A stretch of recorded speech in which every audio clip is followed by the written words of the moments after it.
vocês. O doutor Luiz me fez esse convite gentil, e a gente, então, veio, e realmente, assim, é sempre muito bom estar aqui com vocês, aqui na Fundação, estar em Manaus, e eu espero trazer alguma... Vocês estão num evento que para atualização de HIV/AIDS, e eu venho muito mais na vertente de falar sobre leishmaniose nesse contexto da coinfecção, porque eu imagino que a maior parte do evento seja dirigida exatamente para as questões específicas do HIV/AIDS. Então, nós vamos falar alguma coisa dessa relação. Bom, aqui o que me coube foi exatamente isso, o que me foi solicitado que eu falasse do tema leishmaniose e HIV/AIDS nesse simpósio, eu me localizando para, como o professor Luiz já adiantou, eu sou professora da Universidade Federal de Mato Grosso, e eu sou supervisora do programa de residência em infectologia, e a gente trabalha com a pós-graduação também na área de doenças infecciosas, e eu trabalho mais especificamente com leishmanioses mesmo, né? Que é um tema de muita importância para nós, em Mato Grosso, como é para vocês também, aqui no Amazonas. A gente sabe, falando, a gente não conhece exatamente, né, aqueles que aqui estão, qual que é a familiaridade que tem com as leishmanioses, mas, então, muito brevemente, para a gente lembrar, nós temos, quando a gente fala em leishmaniose, nós estamos falando em 3 doenças possíveis. São 3 aspectos de doenças que são, normalmente, que não ocorrem ao mesmo tempo. Eu digo normalmente porque existem até possibilidades de determinadas apresentações em que isso pode acontecer. Então, o que a gente espera é que exista... Nós temos a leishmaniose visceral, que também é chamada de Calazar, a leishmaniose cutânea e a leishmaniose mucosa.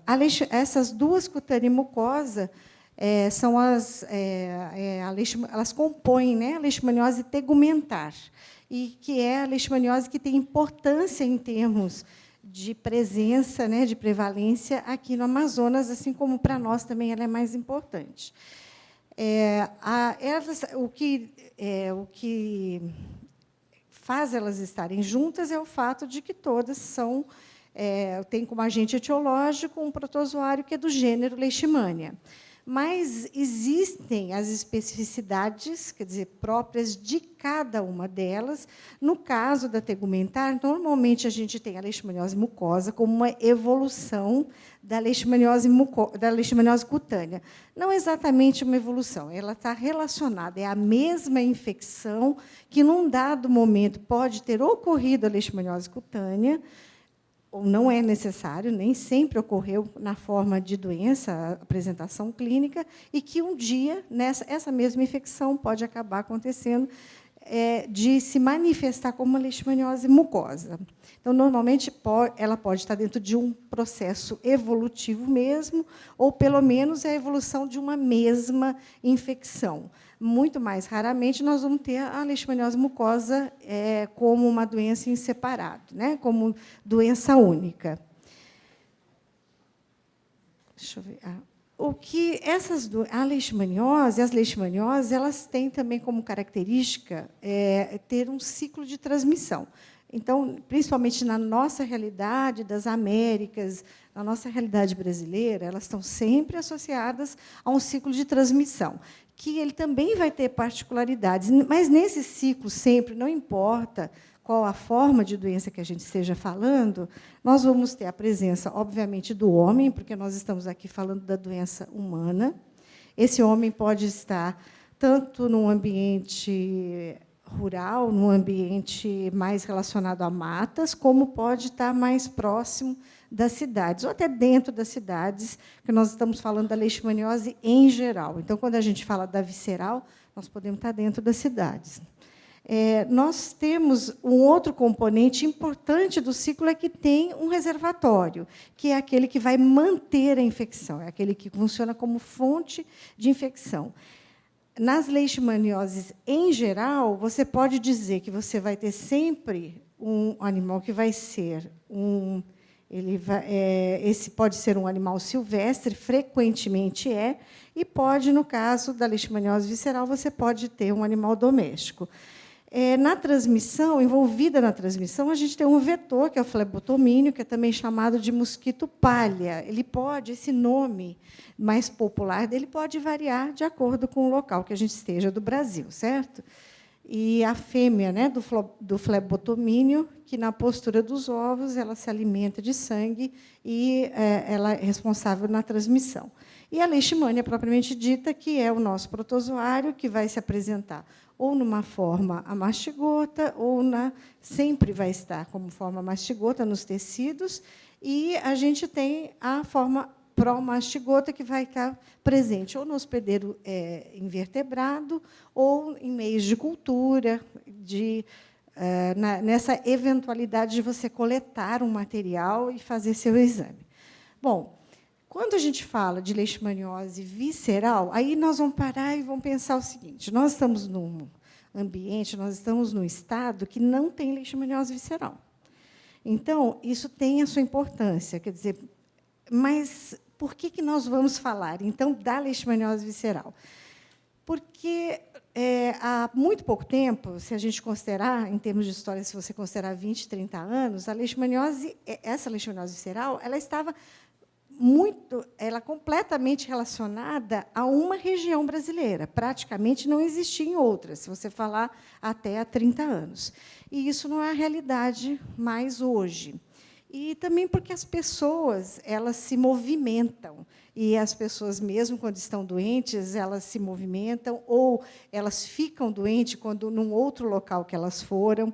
E tem diferentes possibilidades. Quando eu estou dizendo leishmaniose e HIV/AIDS, a leishmaniose visceral ela passa a ter uma importância muito maior do que a leishmaniose tegumentar, porque ela é sabidamente muito mais relacionada, no sentido de que, se eu tenho uma infecção em algum momento da minha vida, por uma leishmania que possa ser responsável pela leishmaniose visceral, e, em um dado momento da vida, eu tenho uma imunossupressão, por exemplo, por HIV, frequentemente por HIV, é possível que eu desenvolva essa doença. Então, não importa que o Estado não tenha casos, que não tenha autoctonia, porque eu posso ser alguém que sou de São Paulo e vim morar no Amazonas. E, num dado momento, eu posso apresentar uma doença e eu estou num tratamento, até, inclusive, de HIV, e posso ter uma doença febril. Isso tem que ser pensado, que eu, lá na minha localidade, aquela cidade do interior lá de São Paulo, eu posso ter tido uma infecção. Ou, mais ainda, eu vim num estado do Nordeste e tal. Então, quando eu falo em leishmaniose e HIV, eu não posso não falar da visceral. E a visceral ela tem essa importância maior, porque ela é mais presente, porque as manifestações, ela é uma doença oportunista na AIDS, ela tem esse comportamento, ela tem a capacidade de mudar a presença da leishmaniose visceral, modifica o curso da doença pelo HIV, assim como o HIV modifica o curso da leishmaniose visceral. Então, não importa onde eu esteja, aqui no Brasil, eu tenho que pensar que, quando eu falo em co-infecção, não posso falar, mas aqui eu não tenho visceral. Sim, você pode não ter casos autóctones por alguma razão ainda, mas isso tem que ser pensado. Bom, então, essa doença, a leishmaniose visceral, a gente já falou do ciclo de transmissão alguma coisa, mas, lembrando, o que vai ser diferente do ciclo? A diferença base, bom, a gente tem um agente etiológico que, nesse caso, tem um único nome e sobrenome, porque é a Leishmania infantum chagas. Pode até chamar de Leishmania infantum só, mas tem uma única espécie que é responsável pelos casos de visceral. Eu tenho também essa doença, né, que aqui demonstrado, que pode ser responsável, frequentemente por uma doença febril, que pode responder por esse emagrecimento, presença de aumento de fígado e do baço em proporções extremas, como aqui representado com essa criança, né? Então, essa doença ela é causada por um único agente etiológico, quando a gente fala do Brasil. O vetor ele é um flebotomínio, só que, nesse caso, essa lutisomia, porque vai ser sempre uma lutisomia, ela é a longipalpis ou cruzi.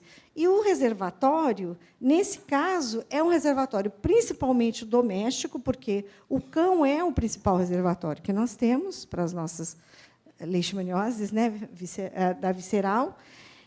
Mas eu posso, hoje, por ela estar muito presente em periferias de cidades, eu posso ter animais como hoje já estão implicados. Eu estou apanhando um pouco dele aqui, que é diferente do meu.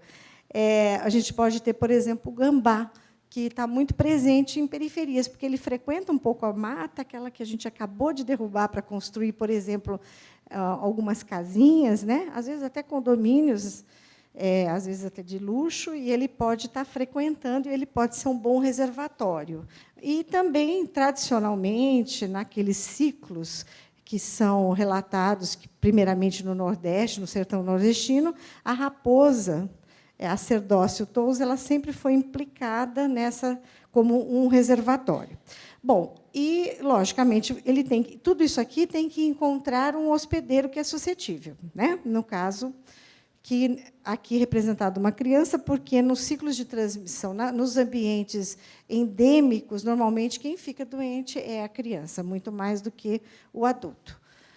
Bom, quando eu falo da leishmaniose tegumentar, o que vai mudar? Basicamente, vai ser... Eu vou ter um protozoário, claro, mas ele aí já pode ser de diferentes espécies, como aqui.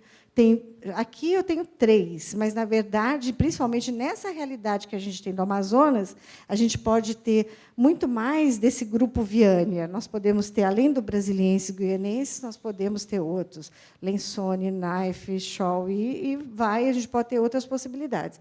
E ainda essa amazonense. Então, não tem um único nome e sobrenome, tem possibilidades. E, com isso, tem possibilidades também para as lutisomias, podem ser diferentes e relacionadas ao seu próprio agente etiológico aqui. Bom, e o que muda? Nesse caso, principalmente aqui, quando a gente pensa em Amazônia, e a Amazônia inclui outros lugares, nós não estamos falando só do Amazonas, então, nesses, a gente tem que entender que o cão ele não tem um papel de importância, porque ela não é uma doença que vai acontecer nas cidades, nem nas periferias das cidades. Ela é uma doença muito mais relacionada a esses ambientes de mata, ambientes rurais. Então, os animais silvestres é que têm realmente importância como reservatório. E, lógico, que esse homem suscetível que se encontra aqui. Bom, isso, então, do ciclo de transmissão tem algumas diferenças. No ciclo, esse biológico de desenvolvimento do parasito, esse não vai ter diferença. Quer dizer, basicamente, você vai ter sempre um flebótomo que, no momento dessa picada, ele vai trazer essa forma para a mastigota e, dentro do homem, vai se transformar numa forma amastigota e que, num dado momento, também, essa forma pode estar nesse inseto vetor e que vai, novamente, fazer uma forma para a mastigota. A gente diz que é uma doença em que você tem que existir os 2 estágios evolutivos do parasito, tem que ocorrer para que ocorra a transmissão e para que ocorra a doença. Então, ela é necessária. Então, o vetor ele não é um carreador, ele é necessário dentro do ciclo biológico da doença, né? Isso seja qualquer leishmaniose que ocorra, né? Não importa qual. Bom, então, aqui vamos assim, voltar o nosso olhar para onde que a gente tem leishmaniose visceral na Amazônia. Então, todos os estados que compõem essa Amazônia. Nós temos aqui a presença da doença no Maranhão, temos no Pará, os 2 aqui, aliás, não, os 2 não, e Tocantins, a doença é muito importante nos 3 estados. E Mato Grosso, que também tem parte, né, na Amazônia, e Roraima tem doença. Onde que não está presente como doença autóctone? No Amazonas, no Acre, no Amapá e em Rondônia. Nesses estados, quando tem casos, até o momento, pelo menos do que a gente sabe, a doença não é autóctone.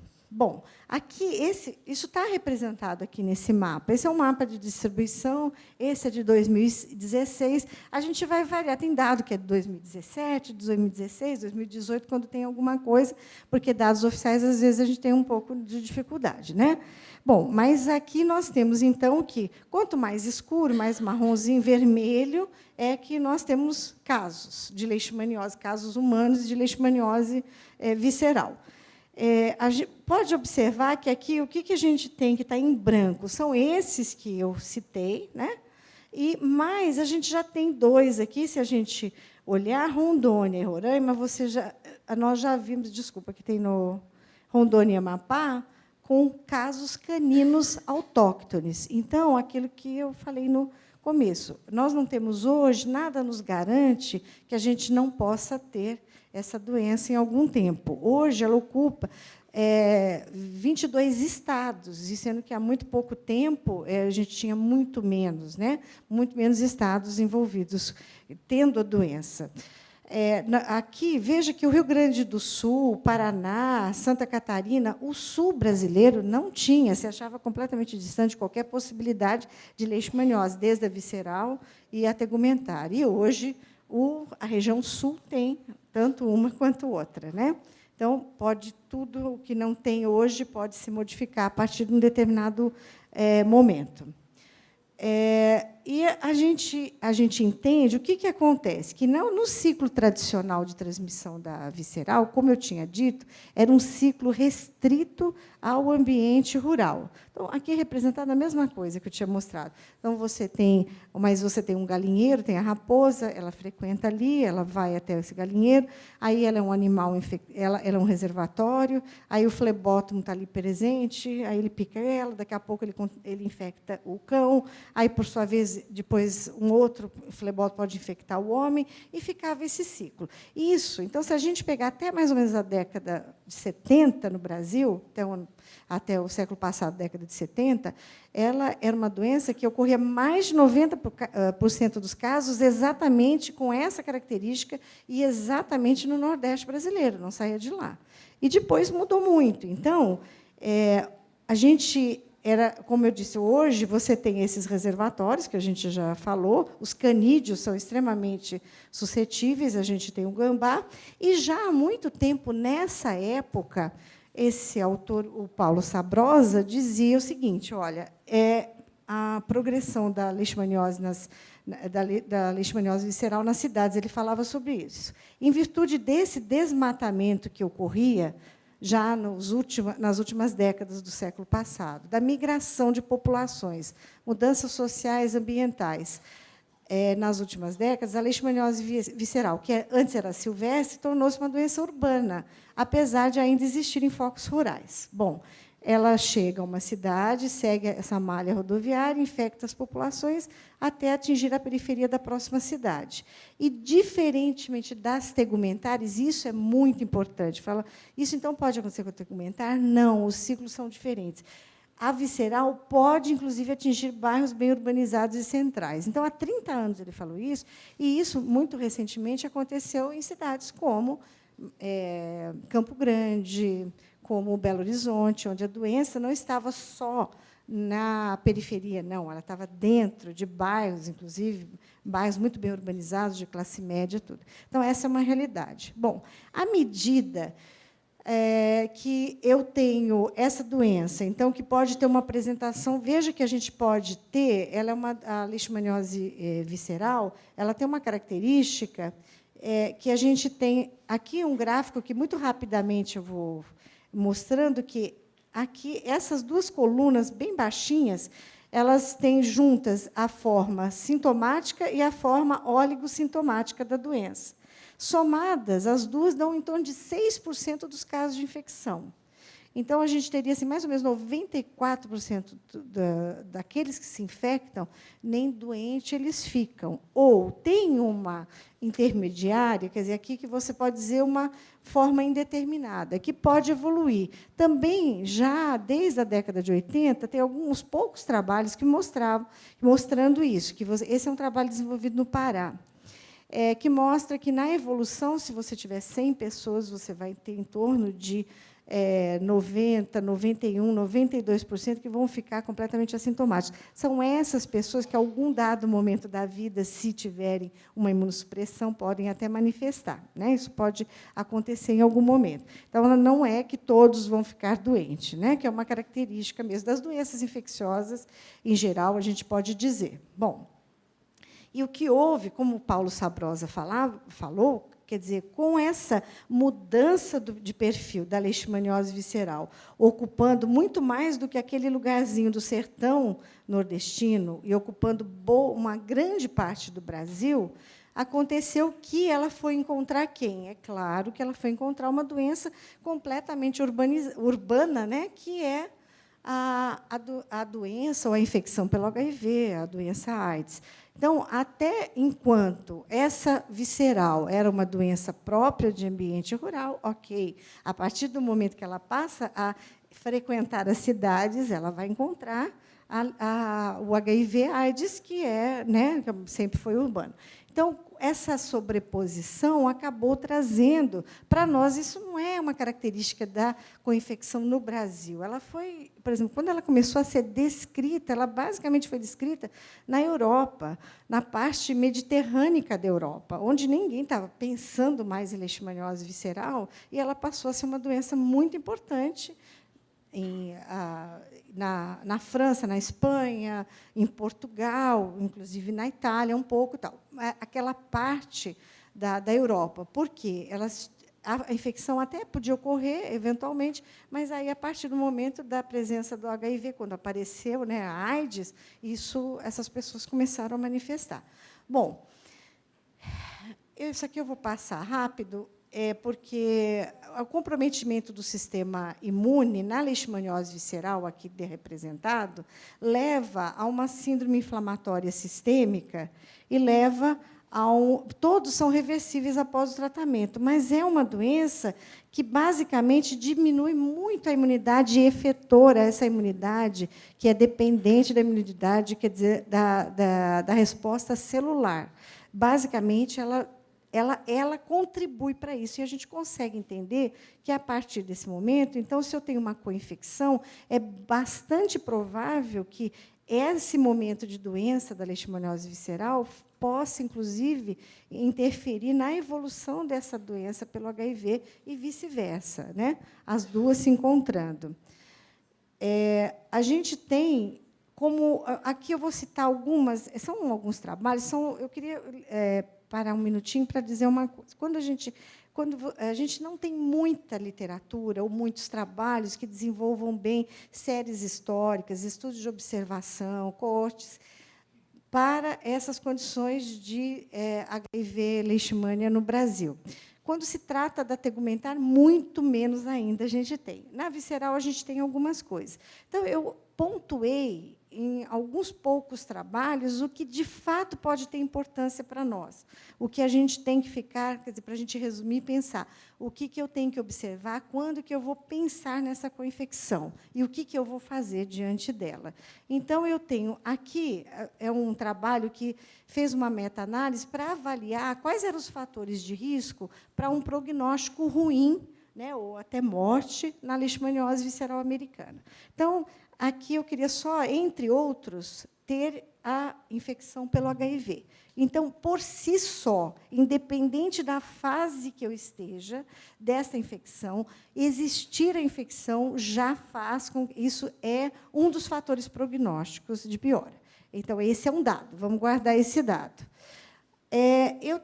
Isso ajudou a compor um score clínico laboratorial de gravidade para os pacientes com visceral, isso tudo no Brasil, a fonte é o próprio manual da leishmaniose visceral, que para abordagem de quais são as condições de mau prognóstico em que eu mudo, inclusive, a minha conduta. Eu vou internar e vou usar um outro medicamento, que, nesse caso, é a anfotericina lipossomal. Nesse caso, eu não vou usar o antimoniato de meglumina.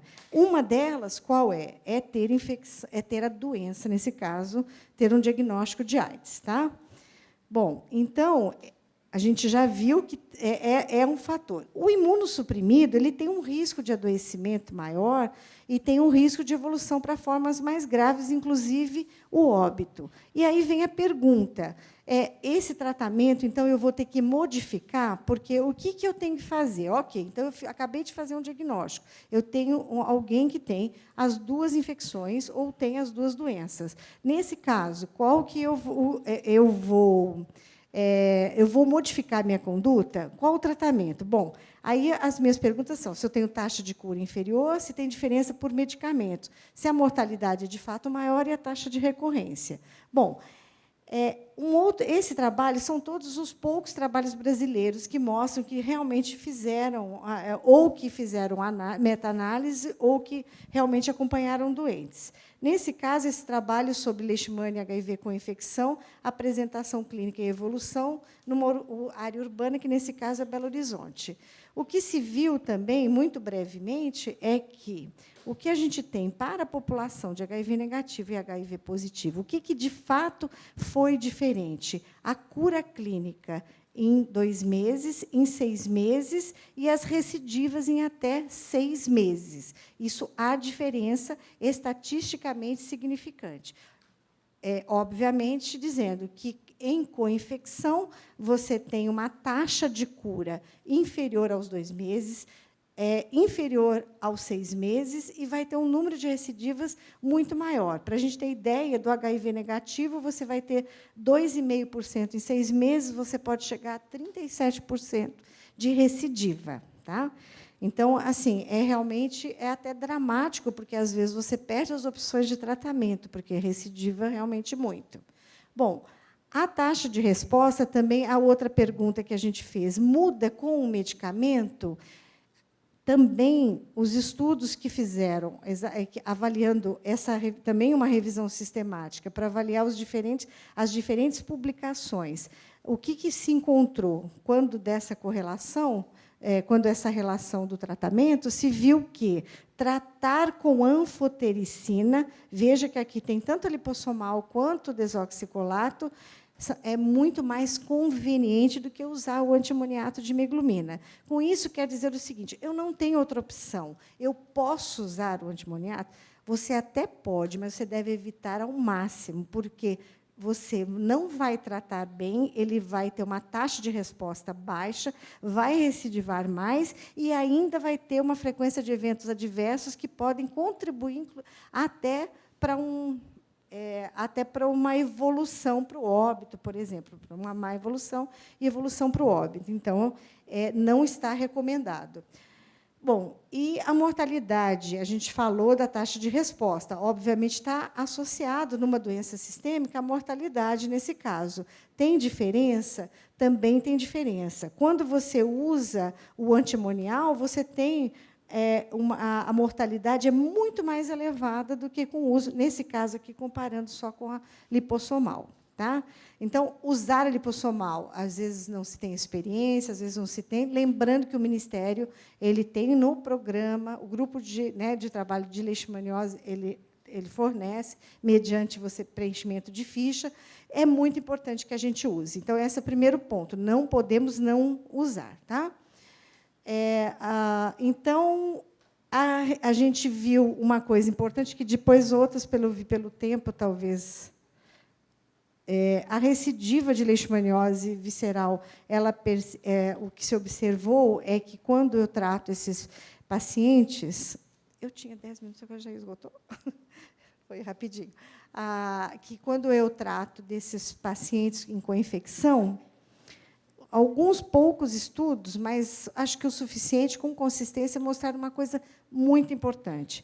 É mais importante eu usar em uso de TARV. Ok, isso sozinho não é suficiente para evitar recidiva. No caso da visceral, eu tenho que fazer profilaxia. A profilaxia mostrou ter impacto maior depois do tratamento, ela tem mais impacto do que o fato dele estar em uso da TARV e com boa resposta e com boa evolução. Então, enquanto eu não tiver uma condição imunológica satisfatória suficiente, eu vou ter que usar. Qual é esse momento? Não se tem essa resposta clara. A gente, às vezes, tem aquele ponto de corte, 350 células CD4, 500 células CD4, ok, mas é bem provável que, pelo menos até aí, você tenha que fazer a profilaxia secundária. Então, aí que pode ser feita com o uso da própria anfotericina, às vezes tem estudo que mostra até com pentamidina, mas tem que fazer, senão ele vai recidivar, no caso dos co-infectados, né? Eu vou passando que esses daqui eu falei, né? Então, eu falei em vez de mostrar aqui. Bom, então, com relação, o que muda também com relação à dose? Temos diferença? Temos. A gente usa doses maiores. Além de privilegiar a anfotericina, principalmente a lipossomal, a gente vai usar, e lembrando que a gente precisa de doses maiores. No tratamento da leishmaniose visceral, você pode usar doses tão baixas, dose total de anfotericina de 20 miligramas por quilo de dose total. No HIV, você vai usar 40 miligramas. Tá? Então, isso para tratamento, e depois vai manter a profilaxia. Ok? Então, essas orientações coincidem, do CDC, da OPAS, do Ministério da Saúde, elas todas conhecidas. Bom, aqui meio uma conclusão de dados da visceral no Brasil. Então, a gente evoluindo de 2001 a 2016, a gente tem o seguinte. Aqui, esse gráfico mostra, 2001 e 2016, aqui, o número de casos de coinfecção, número absoluto, leishmaniose visceral e HIV. O que a gente tem aqui? A gente sai de quase zero para chegar, por exemplo, em 300 e poucos casos ano. Se eu estou falando de uma doença que não tem nem 3 mil casos, eu estou falando de muita gente. Então, eu estou dizendo que eu saí de um percentual muito baixo e, hoje, eu chego a ter, veja, no total de casos de visceral, eu posso chegar a ter como 9%, varia de ano, 8,5%, 10% dos casos ser de co-infectado. Então, é muita gente. Isso muda a perspectiva, muda a evolução, muda tudo, né? Então, a maior proporção está no Centro-Oeste, por conta de Campo Grande, que é onde mais tem casos de co-infecção. Isso muda o perfil, a doença que era de criança passa a ser uma doença do adulto, e principalmente do adulto jovem de sexo masculino. Então, não tem nenhum sentido você ter hoje alguém tratando de leishmaniose visceral sem você testar para HIV, isso não existe, não tem. É como se você tratasse uma tuberculose hoje e não fizesse. Tá? É mais ou menos assim. Né? Então, você não tem como. A letalidade é alta, não só porque, isso em média no Brasil, não só porque o HIV pode chegar até uma letalidade de 30%, mais que isso, tá? Mas, na média, 7% no Brasil, tá? E é mais no Centro-Oeste e Sudeste, por isso, e maior risco, sempre lembrando, menor de 1 ano, maior do que 50 anos. Ok. A leishmaniose tegumentar, a gente tem muito pouco para falar dela como co-infecção. Por que tem pouco? Porque tem muito pouco publicado, acompanhado, observado, é muito pouco. Mas a gente pode dizer, sim, que essa é uma condição que a gente diz de múltiplas faces, porque eu posso ter um doente como esse, com mais de 700 lesões, e ser um co-infectado, Leishmania HIV. Eu posso ter também uma outra forma disseminada, eu posso ter, mais do que isso, formas extremas, mucosa de extrema agressividade. Então, é uma doença de múltiplas faces. E pode não ser nada disso, pode ser só uma úlcera cutânea. Essa relação não se sabe tão ao certo assim. Bom, no Brasil, hoje, você tem da leishmaniose tegumentar, aqui falou em 2000, mas nos anos, tanto 2017 quanto 2018, em torno de 18 mil casos, menos de 20 mil casos. Tem ano que tem mais, né? 22 mil casos, 24 mil casos. Esse coeficiente varia, mas lembrando, isso é muito importante aqui para vocês, que quase 45% dos casos estão na região norte. Então, aqui tem muito caso de leishmaniose tegumentar. Né? A maior parte é do sexo masculino, não é à toa, isso significa que ainda é uma doença associada ao ambiente rural, ao ambiente de mata, tal, por isso que ocorre tanto em homens, e muito diferente da leishmaniose visceral, onde a gente diz que tem 10% hoje, 8,5%, 9,5% em co-infectados, aqui parece que tem menos do que 1% de co-infectados. Mas vamos lembrar, qualquer um que aqui trabalhe minimamente com leishmaniose vai lembrar que a gente não faz para todo mundo teste de HIV.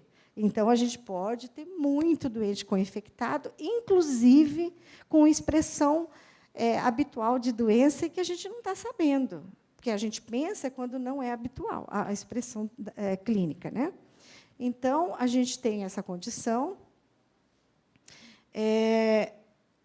Muito diferente da outra, a gente tem realmente a região norte, como a gente falou, e eu, né, sou de um estado que não estou no centro-oeste, mas que é povoado de leishmaniose tegumentar, tem muita, né? E a gente tem que aqui esse gráfico parece parecido com aquele lá de visceral, mas é completamente diferente. Aqui a gente veja a quantidade, olha, aqui está 0,5%, 0,7% de co-infecção. É muito menos, né? Muito, muito menos de co-infecção. Então, o que a gente sabe? A gente tem, aqui tem assim, em que situação nós estamos? Veja que os estudos, a gente vai pôr aqui, trabalho de 2010, trabalho de 2011, como o doutor Jorge, que está aqui, tem alguns poucos, e que já tem alguns anos, porque não tem muita coisa mesmo na literatura. Tá? Então, a gente tem trabalhos, por exemplo, como esse que, aqui, de manifestações não habituais de leishmaniose tegumentar na AIDS. A gente tem esse trabalho mostrando, por exemplo, aqui tem uma meia dúzia publicado falando exatamente da leishmaniose tegumentar como manifestação de uma síndrome de reconstituição imune.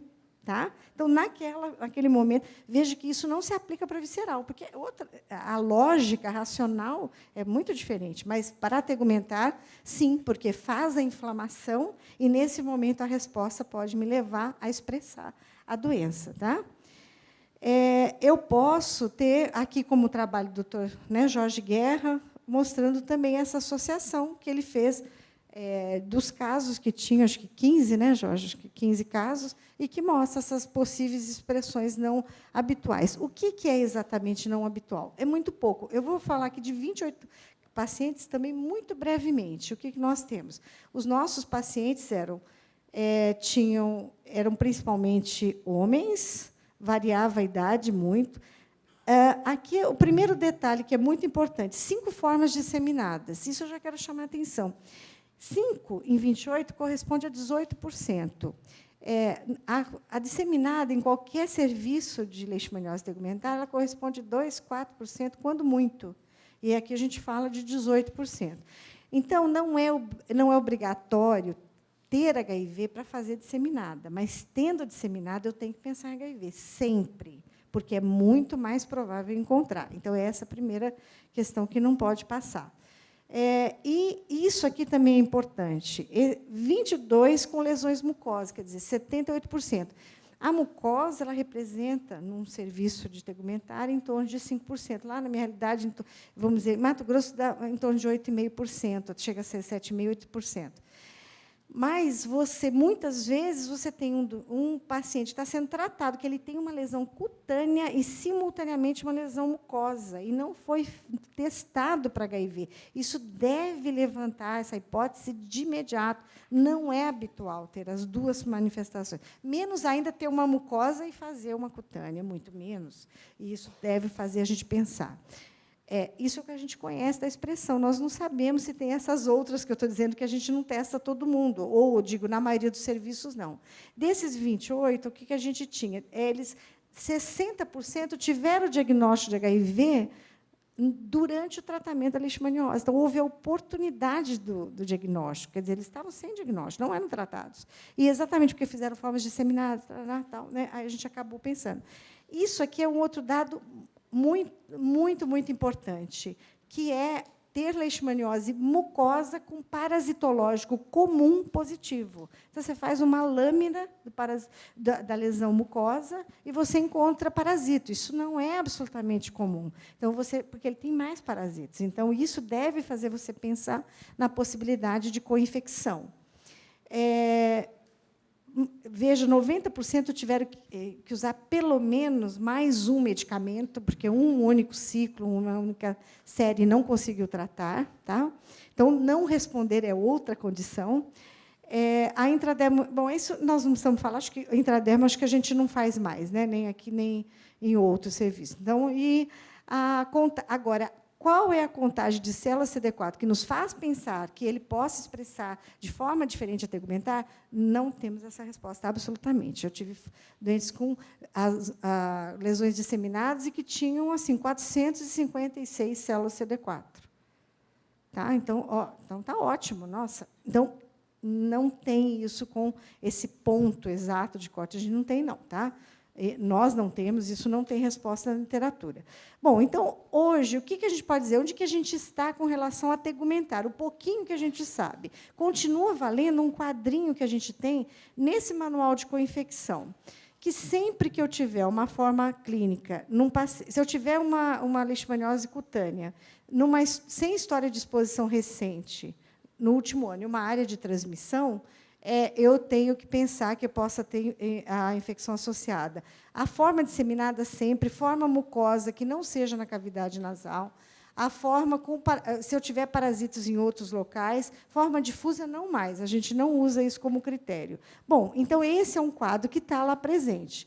E, então, resumindo exatamente o que nós temos da visceral, nós temos que é uma doença em expansão, como a gente já sabe, que o perfil mudou, que a gente tem o diagnóstico, continua sendo os mesmos critérios para a gente pensar na co-infecção, lembrando que tem menos hepatosplenomegalia, por exemplo, e o teste sorológico pode ter algum problema nisso, mas, em compensação, o parasitológico é mais positivo, que a gente usa a anfotericina lipossomal, não usa outras, né, como a gente disse, e avaliar o esquema de profilaxia. Não existe esquema único, existem as possibilidades.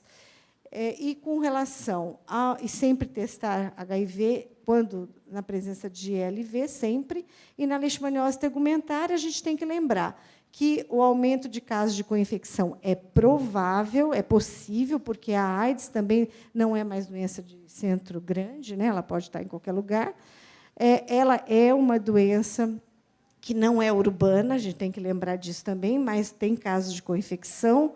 As manifestações incomuns devem chamar a nossa atenção, mas as formas disseminadas sempre, o parasitológico positivo em grande quantidade e o tratamento também, nesse caso, é a anfotericina B de preferência.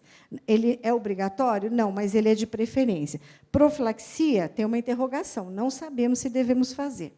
Tá? Então, se eu tiver uma forma disseminada, acabei de tratar. Vou fazer profilaxia? Eu acho que fica muito a critério individual. Eu tive pacientes que tiveram recidivas que eu tive que fazer profilaxia. Outros doentes a gente não faz e ok. Então, não tem um consenso sobre essa questão, ok? E testagem HIV para todos é algo a se questionar. Eu acho que hoje cabe essa possibilidade mesmo pela facilidade do teste, né, nos serviços. E aqui as publicações que a gente tem, inclusive de co-infecção, lembrando disso, né, que a gente tem. Tá? E obrigada, gente.